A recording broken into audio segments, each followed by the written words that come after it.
Hey everybody, Max here, and today I'm going to be looking at this Star Wars Black Series 4 LOM figure. This is one of the last figures that I need to finish my Bounty Hunter lineup from Empire Strikes Back. I need to get Zuckuss next, he'll be the last one. I've done some videos on the other figures from that scene, and this is just the next one. So I'm going to be getting him out of the package and taking a look at him and seeing what he's all about, so stick around. Okay guys, here he is out of the package, and just kind of been toying around with him a little bit, and I gotta say, right off the bat, I like the look of it. I never had this figure as a kid, but I always thought he looked cool.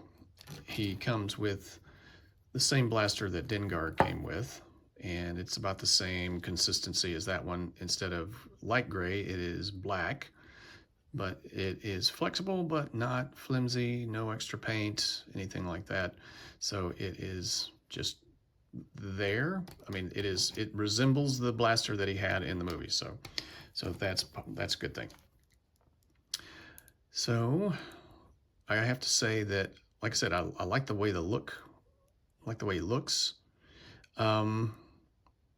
If you have him, you probably have noticed when you took it out of the package that the wash that is on him to make him look like he is rusty, because he's a rusted droid, it kind of gums up the joints a little bit. I actually, for a second, thought that I wasn't going to be able to move his arm up and around, or his arms up and around, but I got to work wiggling with it, and it is perfectly flexible there. Just had to break it loose a little bit. The arms are interesting. I mean, yes, they are accurate to what the movie looks like, and they have this little track in the forearm so that you can get some movement out of the arm. But if you can't extend it, but if you do, this piece right here, where that's mounted, it will come out. So you could, if you wanted full range of motion and didn't care that it didn't look exactly like the movie, you could probably pop this piece out of the upper arm and the forearm and have full range of motion. It's still only going to go about 90 degrees. So, but it does have a bicep swivel and in place of the elbow swivel. So this one's been around. I checked the date on the back of the box. So this thing came out probably around 2017. So it's an old figure, and maybe there's been an archive version, I don't know. But so it's been sitting in a box for 7 years. So for 7 years, sitting in a box on a shelf, a little sticky sticky joints might be normal, but yeah, I like the sculpt. Looks good. The gold in the eyes looks solid. He's an insectile looking droid. He's a protocol droid with an insectile head, so maybe he served an insectile race that didn't want his human looking head, but that looks solid. And he actually has pretty good range of motion for big old blocky head. So he looks down all that way, and he looks up fairly far. I can't tell. I think it might be a dumbbell. I haven't taken it off, but I don't think the neck moves. But there is a lot of side to side. So, so yeah. Okay, so like I said, if you get him, don't already have him, you'll have to work the joints a little bit, but the shoulder will. And be careful with the bicep. So when you can bring it up, but it won't hit a full T-pose. I mean, you might have to feather it a little bit to get a full T-pose. But I'm only going to go with it about right there, because because of the thinness of the arms, I just don't want to rip that peg, that bicep peg off. So yeah, I'm just trying to be a little careful there. And I was adjusting, getting the wrist, kind of seeing it's a vertical hinge, and I was kind of getting the joint to work. The peg into the wrist is actually fairly short, so it just slipped right out. So just be aware of that. So it's got a little bit of a wiggle the left one is not so bad. So it's vertical here, horizontal here. And it does have the diaphragm. He goes back further than he goes forward, like we've seen before.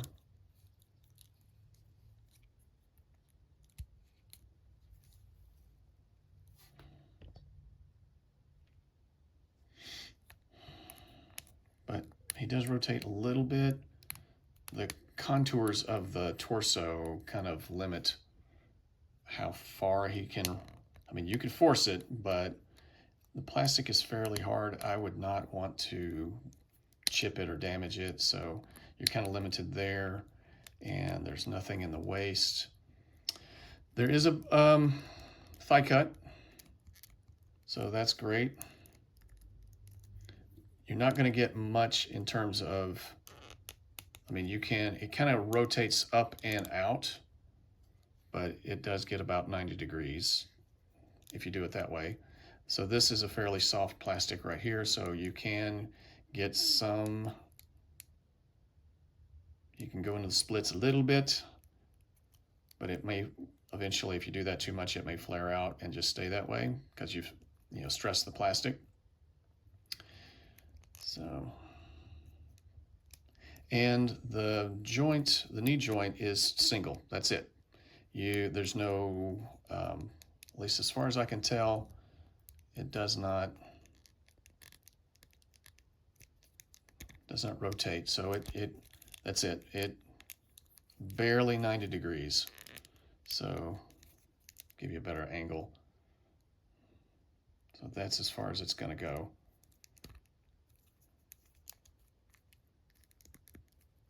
Again, it's more of a trying to not break the sculpt, making it look more like the figure.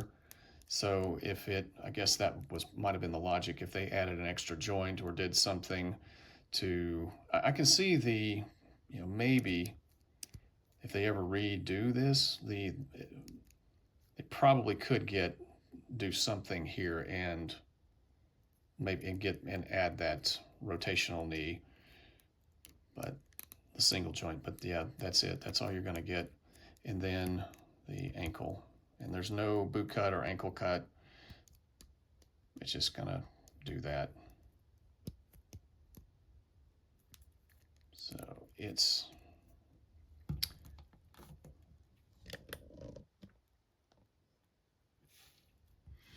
So on a whole, just having it stand there, I like the look of it. And I certainly like the wash that makes it look all rusty and aged. So that's great. It's not as bad as that IG-11 that I just reviewed. So, but it is a little limiting in terms of, action poses that you might be able to get it into.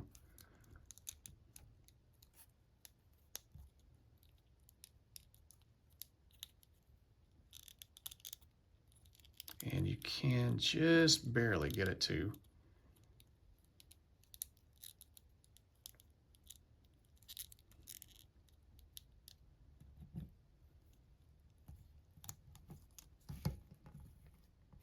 Yeah, not really. It's a little disappointing. So I may end up taking this piece here. I always thought that was a weird design choice for, I mean, yes, it's sci-fi fantasy, but why does this robot need some kind of track? I don't know. It just never made much sense. I always thought it was a little weird on C-3PO, so I think it's weird here too, but that's about as good as it's gonna get, at least for today. So yeah, so that's 4-LOM for you. Do you have them already? Are you thinking about finishing up the Bounty Hunter lineup from Empire Strikes Back? I just need Zuckuss, and I will have the full crew. So, yeah, maybe that.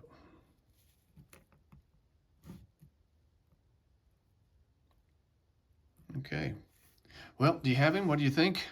thanks for watching. Oh, we got to do the ratings review. So, um, let's see. Look him over one more time.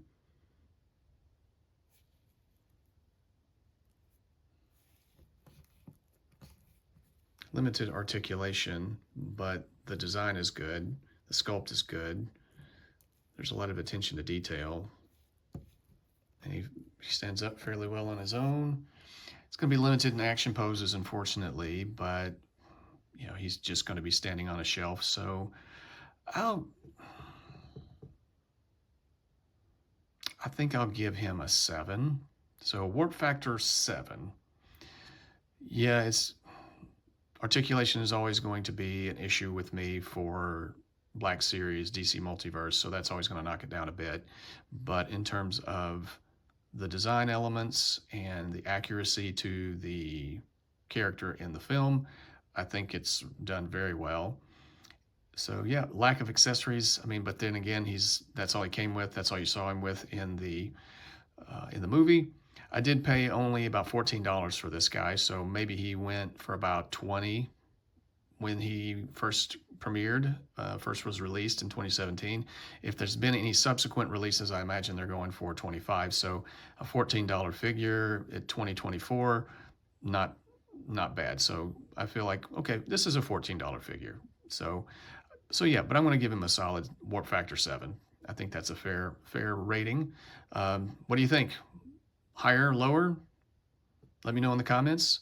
Feel free to like, share, and subscribe, and I will talk to you guys on the next one.